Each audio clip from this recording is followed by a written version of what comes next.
भज श्री कृष्ण चैतन्य प्रभु नित्यानंद श्री अद्वैत गदाधर शिवसदि गौर भक्त वृंद। नमो धर्माय महते नमो कृष्णाय वेधसे ब्रह्मणेभ्यो नमस्कृत्य धर्मं वक्षे सनातनम्। वाञ्छाकल्पतरुभ्यश्च कृपा सिन्धुभ्येव च पतितानां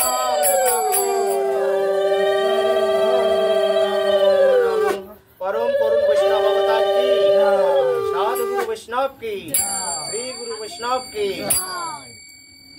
नमो आनंद लीलामय विग्रहाय हेमाभ दिव्यस्य विसुंदराय तस्मै महाप्रेम रस प्रदाय चैतन्य चंद्राय नमो नमस्ते।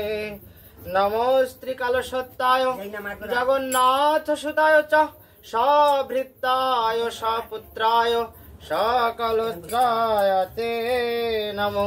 श्रीमान महाप्रभु गौर सुंदर की, सपार्षद श्री गौरांग महाप्रभु की नमो। तप्त कांचन हेमांगी श्री राधे वृंदावनेश्वरी वृषभानु सुतां देवी तां नमामि हरिप्रिया। राधा रानी की नमो ब्रह्मण्य देवाय गो ब्राह्मण हिताय च जगद्धिताय कृष्णाय गोविंदाय नमो नमो। भगवान श्री कृष्ण चंद्र की वृंदावै तुलसी देवै प्रियावै केशवस्य च कृष्ण भक्ति प्रदे देवी सत्यवाद्यै नमो नमो। श्रीमती तुलसी महारानी की भक्ति देवी की नमो। नारायणं नमस्कृत्य नरं चैव नरोत्तमं देवीं सरस्वतीं चैव व्यासं ततो जयमुदीरयेत्। नर नारायण ऋषि की, श्री माता सरस्वती देवी की, व्यास अवतार की। इति ज्ञात्वा नैमिषारण्ये गत वैगुण्ये विशाल पुण्ये सकल जनमान्ये भृगुनंदन शौनकादि षष्टि सहस्र ऋषि श्रुत श्रीनंदेर नंदन चरण परायण परम करुणिक रोमहर्षण नंदन श्रीलसुत महाशय भक्ता ब्रह्मशापग्रस्त विरक्ताशय इंद्रप्रस्थे गंगा तीरास्थ महाराजाधिराज परीक्षित श्रोता परमहंस चूड़ामणि वैष्णव प्रधान श्रीला सुखदेव गोस्वामी महाशय भक्ता। सबाई एकसाथे बोली ओम नमः भगवते वासुदेवाय। ओम नमः भगवते वासुदेवाय। ओम नमः भगवते वासुदेवाय। जय रूप सनातन भट्ट रघुनाथ श्रीजीव गोपाल भट्ट दास रघुनाथ এই ছায় গোসাইয়ের করি চরণ বন্দন যাহা হইতে বিঘ্ন নাশ অভীষ্ট পুরন। মোকং করতি বচলং পঙ্গং লঙ্ঘায়তে গিরিম যৎকৃপাতমহং বন্দে শ্রীকৃষ্ণ চৈতন্যমীশ্বরম। মোকং করতি বচলং পঙ্গং লঙ্ঘায়তে গিরিম যৎকৃপাতমহং বন্দে परमानंद माधवम। श्री चैतन्य चंद्र की, परमानंद माधव भगवान श्री कृष्ण की जय जय। श्रीमद् भागवत आस्वादन प्रेमानंद साधु प्रेमानंद हृदय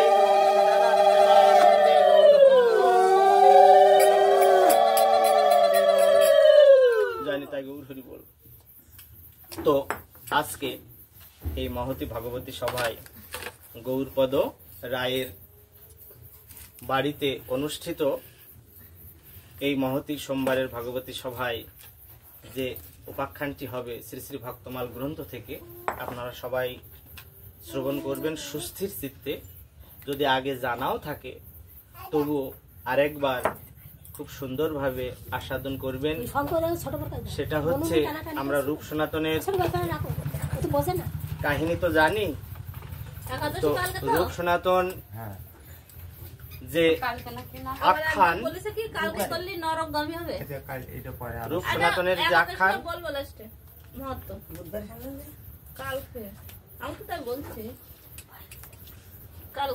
দেখুন, আমরা শুনেছি যে রূপ সনাতন দুইজনই সন্ন্যাস নিয়ে কোথায় চলে গেলেন? সংসার ত্যাগ করে শ্রীমান মহাপ্রভুর সেবায় যুক্ত হওয়ার জন্য। তো এর আগে অনেক কিছু কাহিনীর অবতারণা হয়েছে, ঘটে গেছে। কি কি? যে ওই হুসেন শাহের উজির ছিলেন, মন্ত্রী ছিলেন রূপ এবং সনাতন। তা শ্রী রূপ গোস্বামী এবং সনাতন গোস্বামী, সনাতন গোস্বামী হচ্ছে বড় ভাই, রূপ গোস্বামী ছোট ভাই। তা সনাতন কিন্তু পরে গেছিলেন সংসার ছেড়ে, আগে রূপ বেরিয়ে পড়েছিলেন, জানি তাকে উত্তর। তো অনেক ভক্তমালের যে আগের যে উপাখ্যান এই রূপ আর সনাতনের, সেই বাদশাহের উজির গিরি বাদ দিয়ে তিনি যখন চন্দ্রশেখর আচার্যের বাড়িতে গিয়েছিলেন সনাতন শ্রীমান মহাপ্রভুর সঙ্গে, তখন তার প্রেমালিঙ্গন হয় এবং মহাপ্রভুর যে ভগবত্তা সেটা কিন্তু শ্রী সনাতনের ভিতরে তিনি কিন্তু প্রবেশ করিয়ে দেন। অর্থাৎ ভগবানের যে তেজ বা শক্তি সেটা যেমন দিব্য জ্যোতি বা দিব্য দর্শন দিলেন, যেমন শ্রীকৃষ্ণ অর্জুনকে যখন দর্শন দিলেন কুরুক্ষেত্রের প্রান্তরে, সেই রণ প্রান্তরে, ঠিক সেই রকম আগে শক্তি সঞ্চার করলেন দেহের ভিতরে, যাতে সনাতনকে যদি আমি আলিঙ্গন করি তাহলে সনাতন যেন চূর্ণ বিচূর্ণ না হয়ে যায়, সনাতন যেন সুস্থ শরীরেই বিরাজ করেন, সেজন্য আগে শক্তি সঞ্চার করে নিলেন। এরকম আরো অনেক কিছু। তা একটি জায়গায় সনাতনকে বলছেন প্রভু, প্রভু কহে সনাতন কৃষ্ণ যে রতন ধন, অনেক যে দুঃখেতে মিলয়, কৃষ্ণ এমন রতন ধন সহজে মেলে না, বহু কষ্টে তাকে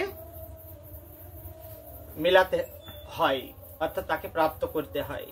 বলছে দেহ গেহ পুত্র দ্বার বিষয় বাসনার সর্ব আশা যদি ত্যাগ হয়। দেহ গৃহ পুত্র স্ত্রী বিষয়ের বাসনা সমস্ত যদি ত্যাগ করে একবার একেবারে অনন্য ভক্তি নিয়ে ভগবানকে নিষ্ঠার সহিত যদি হৃদয় মন্ত্রে ধারণ করা হয় এবং ভগবানের আচরণে আচরিত হওয়া যায়, তাহলে কিন্তু বহু জন্ম পার হতে পারে, তাহলে কৃষ্ণ ধন মেলে, জানি তাই গৌর হরি বল। তা লীলা একটু পরবর্তীতে যাব। তো এই যে যখন সনাতনকে দর্শন দিলেন চন্দ্রশেখর আচার্যের গৃহে, তারপর উনি নির্দেশ দিলেন সনাতন যাও তুমি বৃন্দাবনে যাও, গিয়ে আমাদের সনাতন শাস্ত্র রচনা করো। তখন বলছে প্রভু আমি কিভাবে রচনা করব?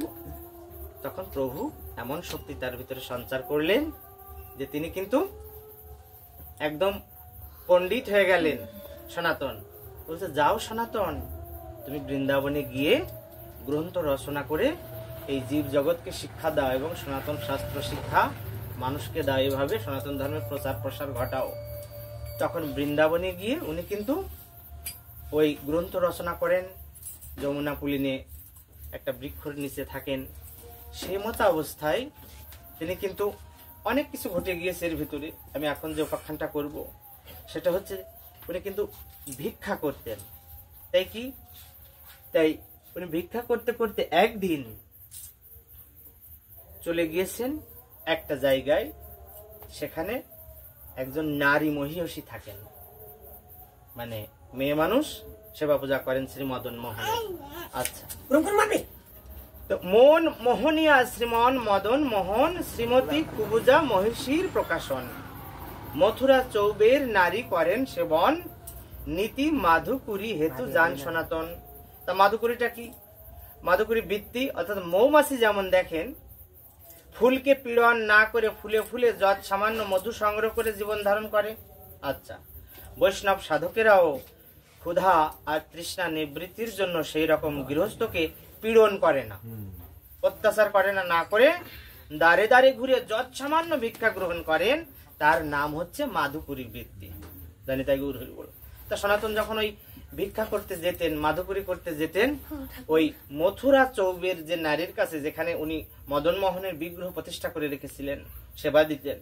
তো ঠাকুরের মাধুরী দেখিয়া প্রেম হয়ে কিন্তু অনাচারে সেবে দেখি দুঃখ পায়। বলছে ঠাকুরের মাধুরী দেখিয়া প্রেম হয়, কিন্তু সনাতন দেখছেন যে অনাচারে সেবে দেখি দুঃখ পায়। যে মদন মোহনের তো এভাবে সেবা দেওয়া হয় না। এই মথুরা চৌবের নারী ইনি অত্যন্ত মহিষী এবং ভক্তিমতী, কিন্তু ইনি কিন্তু মদন মোহনের সেবা যেভাবে উচিত ভগবানকে সেবা পূজা করার, তার বাইরে চলছেন। এভাবে তো সেবা পূজা হয় না। আচার করিয়া সেবিবার সনাতন ক্রমমত কহি দিলা করিয়া যতন। বলছেন কি এইভাবে মাগো, তুমি যদি মদন মোহনের সেবা করো তাহলে কিন্তু মদন মোহন তুষ্ট হবেন, অর্থাৎ আমাদের প্রাণ গোবিন্দ সন্তুষ্ট হবেন। তা চৌবের ঘরণী তাহার নাহি সমঝিলা, সেটা বুঝতে পারলেন না বা সেই মতো চলতে পারলেন না। ওই সেই মহিষী নারী সনাতনের কথাই নিজ মতো প্রেম ভাবে সেবিতে লাগিলা। নিজের ভেতরে যে প্রেম ভাব আছে সেইভাবে মদন মোহনের সেবা করতে লেগেছেন। আর দিন সনাতন দেখিতে ইচ্ছিল, তা আরেক দিন সনাতন ইচ্ছে করছেন, তাই যাই তো আবার দেখে আসি, মাধুপুরু করে আসি, মদন মোহনের বিগ্রহের সেবা কেমন হচ্ছে আমি দেখে আসি। তো চৌবের বাড়িতে গিয়া উপনীত হইল। যখন গিয়েছেন সেই নারীর গৃহে, চৌবের বালক সহ মদন মোহন একত্র বসিয়া অন্ন করেন ভোজন।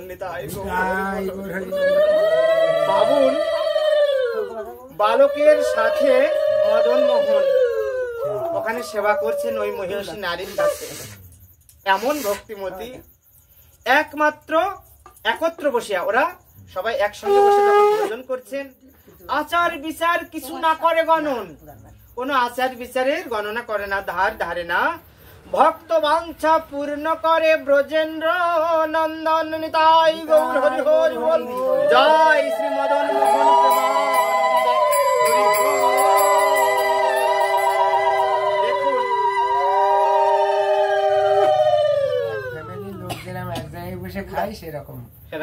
মানে ভক্তিতে কত কিছু হয়। দেখো সবাই এক থালায় পাশাপাশি বসে একসঙ্গে খাচ্ছেন, কোন এটো কাটার বিচার তাদের নেই, ভগবান আর ভক্ত সেবা পাচ্ছেন। তো গোসাই দেখিয়া তাহা প্রেমে মূর্ছা হয়, প্রেমে অজ্ঞান হয়ে গেলেন। এত প্রেমের উদয় হয়েছে সনাতনের দেহে এবং মনে, দেউনি একেবারে অজ্ঞান হয়ে গেলেন যে এ কি জীবে সমস্ত কি সম্ভবে, সাধারণ সাংসারিক জীবে।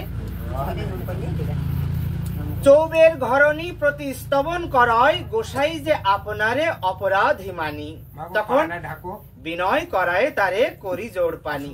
তখন মথুরা চৌবের ঘরণী কি করেছেন, তাকে স্তব করছেন আমাদের সনাতন প্রভু।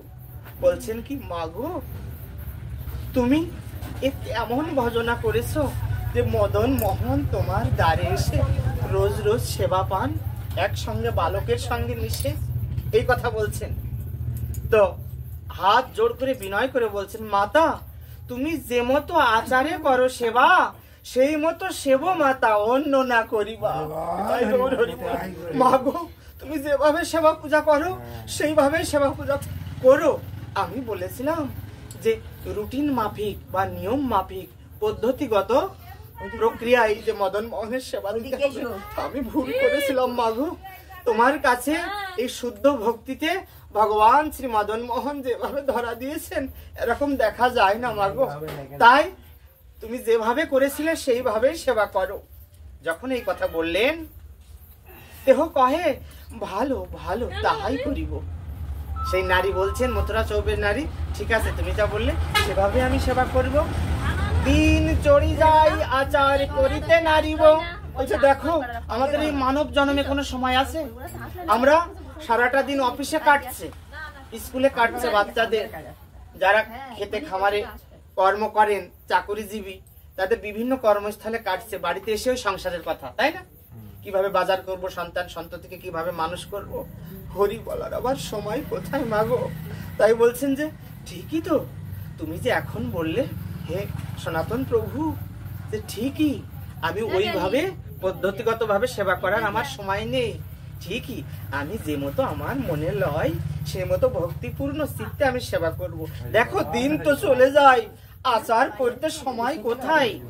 এই কথা বললেন।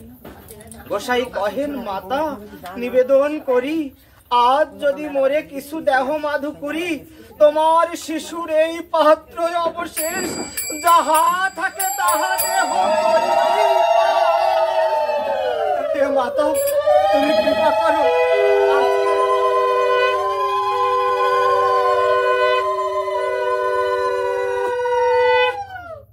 তোমার বাড়িতে আমি সেবা করব। আজকের মাধুকরী আমাকে কি দেবে মাতা জানো? তোমার মদন মোহন তাকে সেবা করে, তাতে যদি একটু অবশিষ্ট থাকে সেই প্রসাদ আজকে আমায় মাধুকরী দাও মাতা। এই কথা বলছেন আমাদের সনাতন গোস্বামী। তখন গোসাই পাইয়া তাহা উঠাইয়া মাতা গোসাইরে দিলা। সেই প্রসাদের যা অবশিষ্ট ছিল যখন গোসাইকে দিলেন, গোসাই পাইয়া কৃতকৃতার্থ মানিলা যে আজ আমার মানব জনম সফল হলো। প্রভু ভগবান শ্রীকৃষ্ণ পরমানন্দ মাধব মদন মোহনের যে অধরামৃত এই থালায় অবশিষ্ট আছে, মুখের যে লালা, প্রসাদ পাওয়ার সময় লালা পড়ে না, মুখের যে এটো, সেটা আমি পেলাম। আমার মানব জনম ধন্য হয়ে গেল। হে প্রভু মদন মোহন স্বামী সুন্দর কৃপা। যখন কৃতকৃতার্থ মানলেন, সাক্ষাৎ দেখিলা মদন মোহনে খাইতে। উনি দেখছেন আমার সামনে মদন মোহন খেলো। মদন মোহন দেখাইলা জগৎ জানাইতে। এই জগতের সকল জীবকে জানানোর জন্য আমার শ্রীমান মদন মোহন দেখালেন যে দেখো, যদি কোন শুদ্ধ ভক্ত জন্ম জন্মান্তরের সংস্কার বশত কোন জন্মে যদি একটু ভুল ত্রুটি করে ফেলে, তাহলে তাদের হাতে সেই বিশুদ্ধ ভাবওয়ালা অন্ন পানীয় লেজ্জ পেয় চর্বচস্য সব আমি গ্রহণ করি। আমি কোনো বিধির ধার ধারি না, আমি কোনো আচার আচরণের ধার ধারি না। দেখেছেন প্রভুর কত দয়া আমাদের ভক্তদের প্রতি। তাই বলছেন প্রসাদ পাইয়া সাধু আনন্দে বিহবল। আনন্দে এত বিহবল হলেন, মদন তেরেতে বাস যথা অর্কলল। রাত্রিকালে স্বপনে শ্রী মদন মোহন শ্রীমন সনাতন গোস্বামীর যে কহেন, যখন বাড়িতে এসে শুয়ে আছেন মদন মোহন রাতের বেলা, ওই সময় সনাতন গোস্বামীকে স্বপ্নাদেশ করছেন আমাদের শ্রীমন মদন মোহন। কি বলছেন দেখুন, তুমি মোরে চৌবের ভবন হইতে আনি, সেবা কর দিয়া মাত্র তুলসী আর পানি। হে সনাতন, ওই যে নারীর কাছে তুমি আজকে গেছিলে গতকাল, তুমি সেখান থেকে আমার ওই মদন মোহন বিগ্রহকে এনে তোমার কাছে রেখে আমার সেবা পূজা দাও। তোমার যদি কিছু না জোটে, তুলসী পত্র, দুটি ফুল আর একটু জল তো জটবে সনাতন, তুমি তাই দিয়ে আমাকে সেবা দিও। হোতা চৌবে ঠাকুরানী প্রতি কহে হরি, সনাতনে দেহ মোরে সমর্পণ করি। আবার মথুরা চৌবের ওই নারীকে স্বপ্নে দর্শন দিয়েছেন প্রভু, দিয়ে বলছে যে দেখো আমার পরম ভক্ত সনাতন আসবে, তুমি তাকে আমার বিগ্রহখানি তার আলয়ে সে সেবা পূজা দেবে, তাকে দিয়ে দিও। সনাতনের দেহ মোরে সমর্পণ করি, আমাকে সমর্পণ করে দিও সনাতনকে। প্রাতে সকালবেলা সনাতন হর্ষ ভরে তথা গিয়া আনন্দে গিয়েছে, স্বপ্নে দেখেছে মদন মোহন স্বয়ং আমার কাছে আসবে, আমার কি সৌভাগ্য। আনতে গিয়েছে ওই মহিলার কাছে, ঠাকুরানী প্রতি কয় বিনয় করিয়া, ওই মহিষী নারীকে হাত জোড় করে বিনয় করে বলছেন আমাদের সনাতন, মদন মোহন আজ্ঞা করিল আমারে, মনে সাধ হইল বনে বাস করিবারে। আমি তো বনে থাকি, তোমার গৃহ থেকে গিয়ে আমার মদন মোহনের সাধ হয়েছে বনে বাস করার, আমার আলয়ে যাওয়ার। তুমি কি বলছো মা? ঠাকুরানী কহে ইহা সত্য হয় বটে, শঠের বিদ্যায় পরাগ বটে বটে। দেখো আমাদের শ্রী মদন মোহন একটা ধূর্ত, কারণ তার তোমাকে যেমন স্বপ্নাদেশ করেছে, আমাকেও কিন্তু জানিয়েছে যে তুমি ওকে দিয়ে দিও। তা শ্রীমান মদন মোহন তো একটা শট বটে, শঠের বিদ্যায় মানে ক্ষণে ক্ষণে রূপান্তর, ক্ষণে ক্ষণে বুদ্ধি যোগায়। তাই যখন তিনি ইচ্ছা করেছেন, আমারেও কহিলা যাইব অন্যন্তরে, আমার এখানে থাকবেন না আমার মদন মোহন। পূর্বের স্বভাব যে তা ছাড়িতে না পারে। পূর্বে কি স্বভাব করেছিলেন মদন মোহন বলুন তো? যখন বৃন্দাবনে ছিলেন, ব্রজে ছিলেন, সেখান থেকে মদন মোহনের স্বভাবের দোষে নন্দ মহারাজের আলয়ে থাকলেন না বেশি দিন। বৃন্দাবনবাসীকে শোক সাগরে ভাসিয়ে তখন আমাদের শ্রীমান মদন মোহন অর্থাৎ শ্রীকৃষ্ণের বয়স ছিল কত? ওনার বয়স ছিল 10 বছর 8 মাস, যখন অক্রূর মহাশয় নিয়ে গেলেন ওখান থেকে মথুরায় কংসের ধনুর যজ্ঞে যজ্ঞ দর্শন করার জন্য। তা বৃন্দাবনবাসীকে তো কাঁদিয়ে গেলেন। তা ভগবান শ্রীকৃষ্ণ কেমন? তা তিনি এমন মোহনীয় শক্তি, এমন আকর্ষণীয় শক্তি, এই বিশ্ববাসী সকল জীব, মানুষ তো বটেই, কীট পতঙ্গ তরুলতা সবাইকেই আকর্ষণ করেন তার দিকে। যদি আমাদের সামনে শ্রীমান মদন মোহনের আবির্ভাব হয় তাহলে আমরা কোটি কোটি লক্ষ কোটি সম্পদ আর সম্পদ, হীরা মণি মুক্তা, চুনি পান্না মোহর যা কিছু আছে সমস্ত কিছু ছেড়ে আমরা যদি ঘোর সংসারীও হই, মনে হবে যে আমার শ্রী মদন মোহনের সঙ্গে আমি ফিরে যাই, এই সংসার যাতনা আমার আর ভালো লাগে না, এমন অনুভব হয়। তার দিকে আকর্ষিত হবে সবাই, জানি তাই গৌর হরি বল। আর মদন মোহন কাকে দর্শন দেবেন? যার বহু বহু জন্মের কর্মবন্ধন নাশ হয়েছে এবং সুকৃতির সঞ্চয় হয়েছে, সে ছাড়া কিন্তু মদন মোহনের ওই আকর্ষণে যাবেন না, জানি তাই গৌর হরি বল।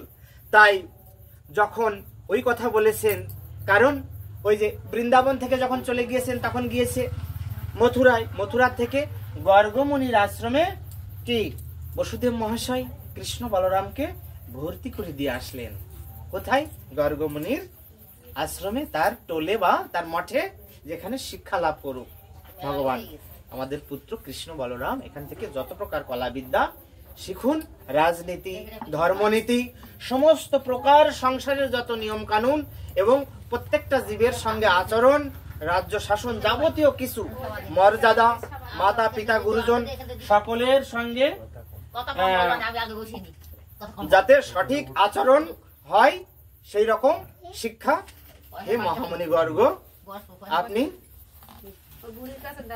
সেটা শিক্ষা দেবেন, জানি তাই গৌর হরি বল। তো এই যে তাহলে এক জায়গায় ছিলেন আমাদের মদন মোহন, বলছে আগের স্বভাব তো এক জায়গায় বেশি দিন থাকতে পারেন না, সেই জন্য এখন বলছেন সনাতনের কাছে যাবেন। প্রভু তো দূর, তো জানি তাই শর্ট এমন ভাবেও বলেছেন, কারণ অতি যারা প্রেম করেন ভালোবাসেন তাদের মুখে শর্ট ধূর্ত শুনতে প্রভু মদন মোহনের আমার খুব ভালো লাগে, তাই গৌর হরি বল। তাই পূর্বের স্বভাব যে তা ছাড়িতে না পারে, টিয়া পক্ষী যথা প্রতিপালন করয়, শিকল কাঠিয়া পাখি উড়িয়া পালায়, তাই গৌর হরি বল। ভাবুন, শিকল কেটে পাখি উড়ে পালায়, ঠিক তেমন শ্রীমতী যশোদা প্রাণ পণেতে পালিলা, ক্ষণমাত্র বুকে শেল হানি পলাইলা। হ্যাঁ, একটুখানির জন্য অল্প সময়ের ভিতরেই বুকে শেল হেনে আমার যশোদা মাতাকে তিনি কিন্তু বৃন্দাবন থেকে অন্তর্ধান করলেন, মানে সরে এলেন মথুরায়। যার যে স্বভাব হয় তাহা কোথা যাবে, যাই যাও আমার তাতে কি বা হবে।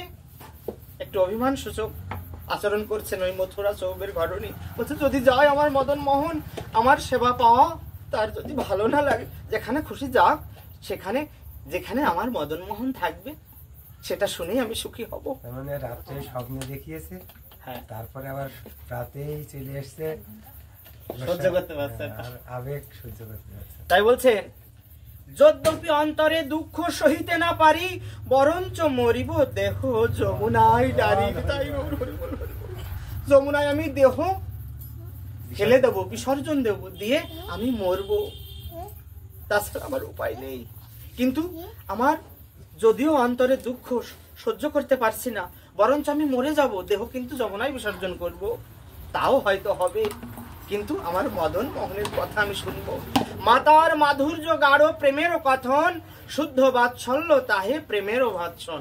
শুদ্ধ বাৎসল্য রীতি সন্তান হিসেবে ভজনা করছিলেন মথুরা চৌবের ওই ঘরণী রমণী, মদন মোহন তার ছেলে। তো যখন এইভাবে উনি চলে যাচ্ছেন স্বপ্নাদেশ করে, তখন ভৎসনা করছেন। কেমন ভৎসনা? মানে তিরস্কার। এমন ভাবে তিরস্কার করছেন যেন মাধুর্য গাঢ় প্রেমের কথা, মাধুর্য গাঢ় প্রেমের বর্ণনা, এবং অবশ্যই শুদ্ধ বাৎসল্য, সন্তানের প্রতি মাতার যেমন থাকে বাৎসল্য রস, তাই শুনিয়া শ্রী সনাতন প্রেমের সাগরে ভাসিয়া আনন্দ ধারা বহে গল ধারে, মাতার আর্তনাদ করি শ্রীল সনাতনে, মদন মোহন দিয়া পড়ে আসে তনে। দেখুন, এই যখন মদন মোহনকে সমর্পণ করলেন ওই সনাতনের হাতে, তখন মাতার তো আকুলি বিকুলি, সন্তান হারা হলে মায়ের কি দশা হয় বলুন। তাই তখন এমন আর্তনাদ করছেন সনাতনকে দিয়ে, মদন মোহনকে দিয়ে পাগলিনী হয়ে গিয়েছেন এবং যেন অচেতন হয়ে পড়লেন, দেহে যেন চৈতন্য নেই। উচ্চস্বরে কান্দে মাতা ঘুমে গড়ি যাই, যশোদা মাতার দশা যথা পূর্বে হয়। যেমন যশোদা মাতা যখন চলে যাচ্ছেন ভগবান বৃন্দাবন ছেড়ে মথুরায়, যশোদা মাতা কাঁদতে কাঁদতে যেমন পাগলিনী হয়েছিলেন, ঠিক সেই রকম এই মথুরা চৌবের যে মাতা, যে সেবিকা ওই শ্রী মদন মোহনের, তার অবস্থা যশোদা মাতার মতো। সনাতন মদন মোহন যে পাইয়া আপন আশ্রমে আনে অতিরিষ্ট হইয়া। সনাতনের তো আনন্দ, মদন মোহনকে উনি পেয়েছেন, ওনার খুবই আনন্দ যে প্রভু তুমি আমার দুয়ারে এসেছো। দরিদ্র যেমন নিধি পাইয়া আহ্লাদ, হস্তেতে পাইলা যথা আকাশের চাঁদ। হাতে যদি আকাশের চাঁদ পায় কোন দরিদ্র, হ্যাঁ, নিধি মানে কি? নিধি মানে সমুদ্র, মানে ভান্ডার, এমন একটা জিনিস। তাই সেই ভান্ডার যদি কোনো দরিদ্র হাতে পায়, তাহলে আল্লাহতে আটকানা হয়ে সে কি করবে সে কিন্তু বুঝে উঠতে পারে না। হস্তেতে পাইলা যথা আকাশের চাঁদ, মনে হচ্ছে আকাশের চাঁদ আমি হাতে পেয়েছি। সনাতন ভাবছে সূর্য ঘাট নিকটে সুরম্য টিলা পরি।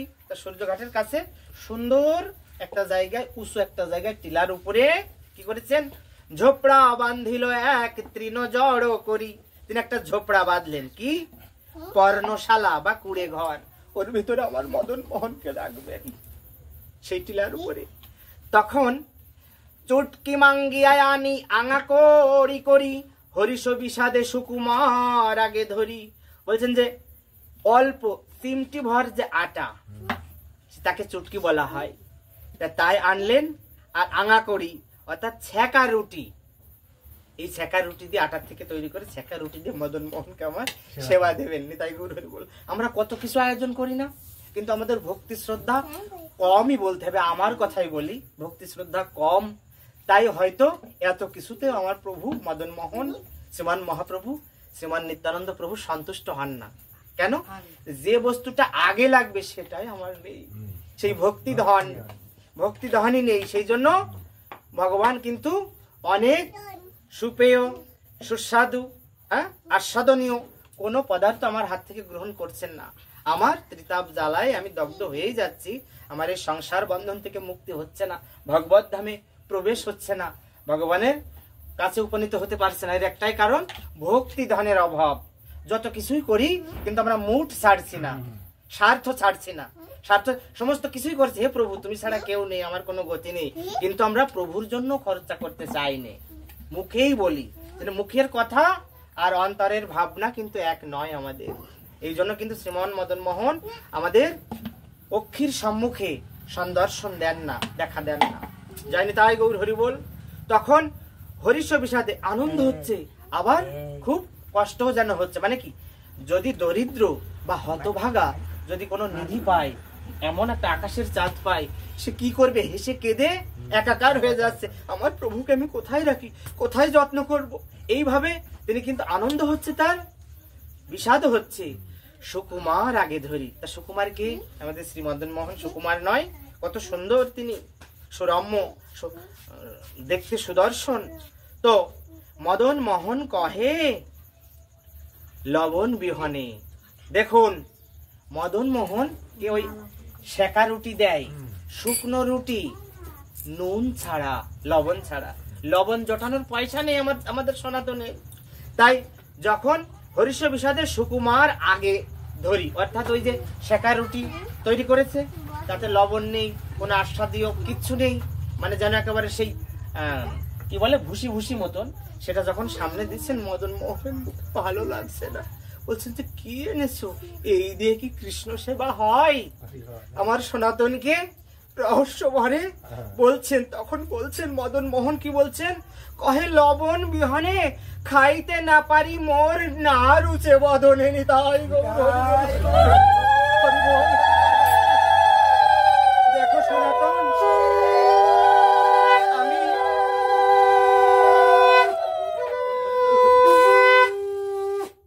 লবণ জোগাড় করে একটু সনাতন, লবণ বাদে তোমার যে রুটি এমনিতেই মুখে রোচে না, আর লবণ ছাড়া আমি খেতেই পারছি না, আমার খুব কষ্ট হচ্ছে, তুমি কৃপা করে একটু লবণের ব্যবস্থা করো।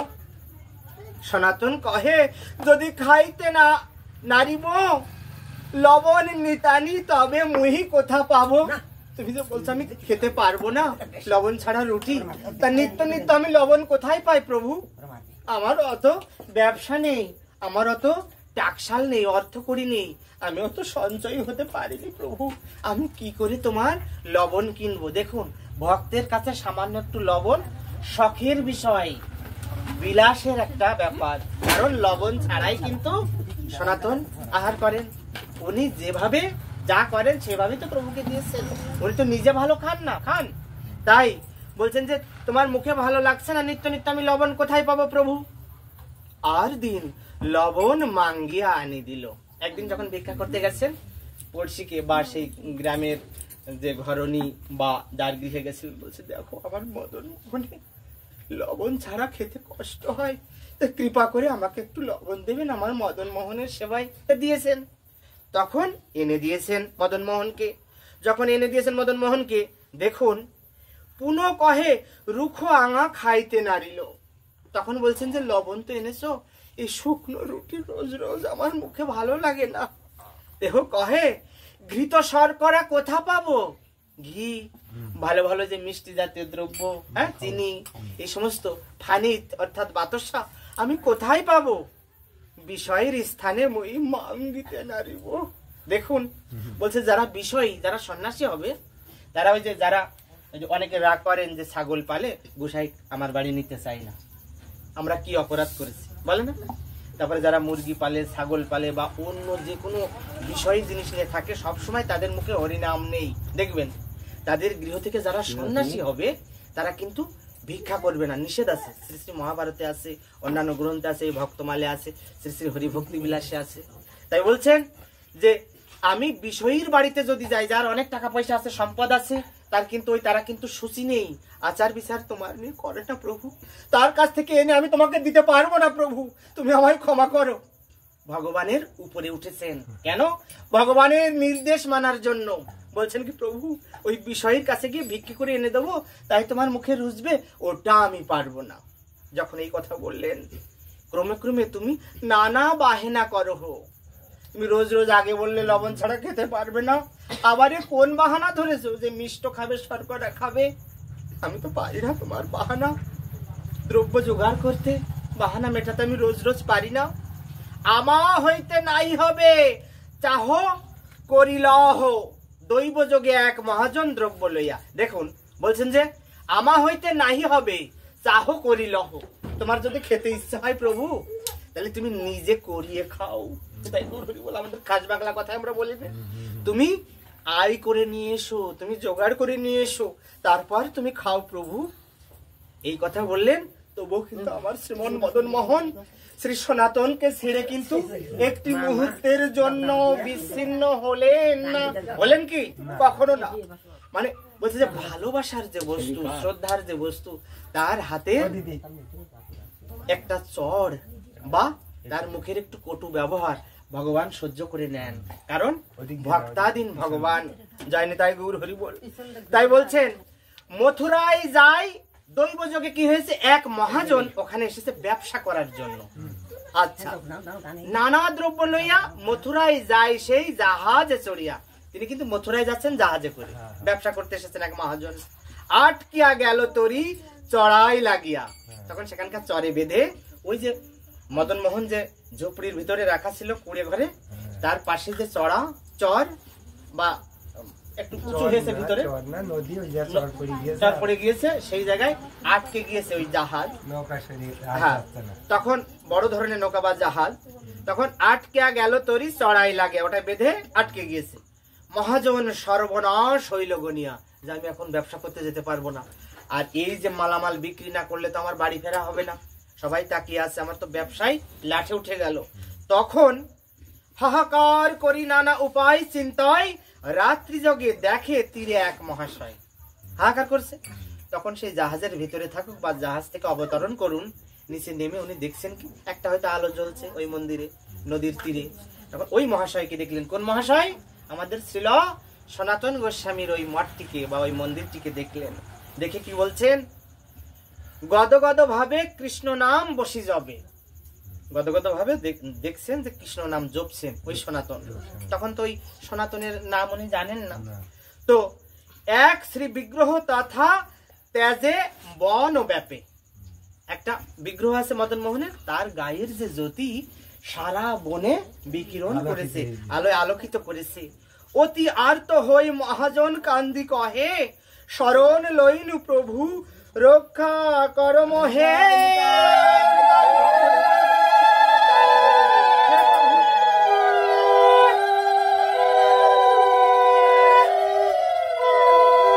তোমার শরণ নিলাম আমি, তুমি আমাকে রক্ষা করো। আমার চড়াই দেখো, আমার জাহাজখানি এমন ভাবে আটকে গিয়েছে, আমি যদি ব্যবসায় না করতে পারি, মথুরাতে গিয়ে হয়তো আমি বিক্রি করবো, ওখান থেকে কিছু কিনে নিয়ে আসবো, তাহলে আমার কিন্তু ব্যবসায় একেবারে ভরাডুবি, বাণিজ্য আমার হবে না। তখন আমি কি নিয়ে পরের বার, আমার তার মূলধন থাকবে না, কিভাবে আমি আমার জীবন সংসার অতিবাহিত করব? তুমি আমায় রক্ষা করো, কৃপা করি সংকটে এবার করো রক্ষে, প্রতিজ্ঞা করিনি মুই কাই মনোবাক্যে, কি এবার বাণিজ্যে যত উপসত্ত হব, সমুদয় শ্রী চরণ পদ্মে সমর্পিব। কি বলছেন? প্রভুর চরণে যা উপার্জন হবে, সব যা কিছু উপার্জন হবে সব প্রভুর চরণে, এই মন্দিরের উন্নয়ন কল্পে, যাতে শ্রী বিগ্রহের সেবা পূজা অর্চনা ঠিক মতো হয়, আমি আমার সেই উপায় বা উপার্জনটা দিয়ে যাব, অর্থাৎ আয় বা লাভ। যখন এইটা মদন মোহনের কাছে জানালেন, ওখানে তো গোসাই বসে আছেন সনাতন, ওখানে যখন সমর্পণ করলেন ওনার মনের কথা বা ওনার প্রতিজ্ঞাটাকে যখন উনি সমর্পিত করে দিলেন ওই মদন মোহনের শ্রীচরণে, আর কি বলছেন? মন্দির নির্মাণ করি সেবার শৃঙ্খলা, করি দিয়া পশ্চাৎ করিব গৃহে মেলা। এখানে আমি মন্দির নির্মাণ করে দিয়ে যাব, আর কি তারপরে বাড়ি যাব, গৃহে গিয়ে তারপর আমি মিলবো সবার সঙ্গে। আগে মন্দির নির্মাণ করে সেবার ব্যবস্থা করে দিয়ে যাব। এতে প্রার্থনা করি মহাজন গিয়া, জাহাজে চড়িবা মাত্র চলিল ধাইয়া। যখন এই প্রতিজ্ঞা করেছে, সঙ্গে সঙ্গে কিন্তু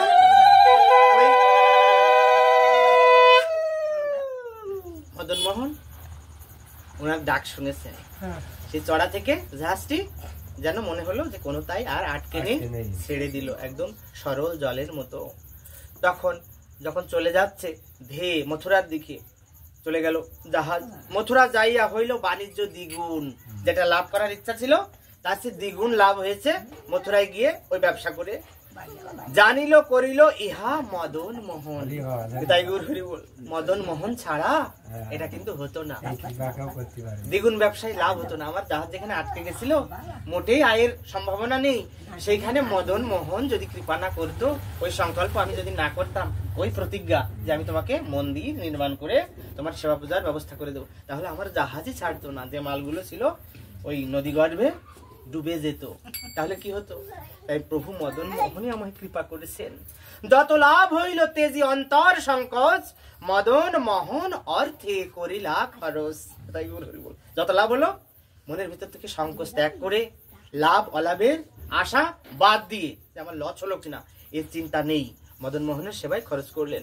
বৃহৎ মন্দির আর নাটশালা আদি, বিহারের স্থান নানা আর রত্নবেদী, সমস্ত কিছু করে দিলেন।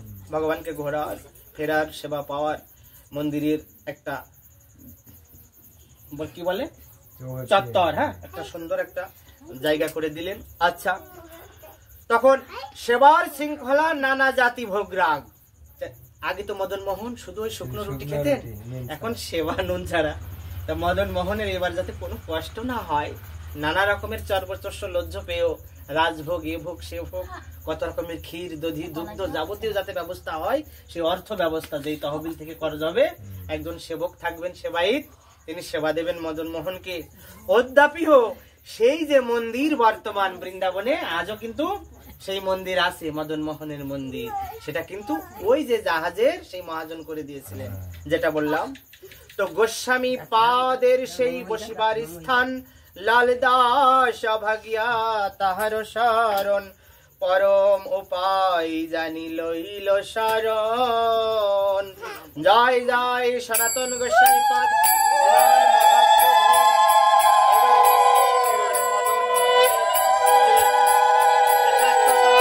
এবং সেই প্রেমানন্দাস্বাদ আনন্দে সাধ গুরু বৈষ্ণবের কৃপা আনন্দে নিতাই গৌর সেদানাথ পিতে পিতার্থে গৌর হরি হরি বল, গৌর হরি হরি বল, নিতাই গৌর হরি বল, নিতাই গৌর।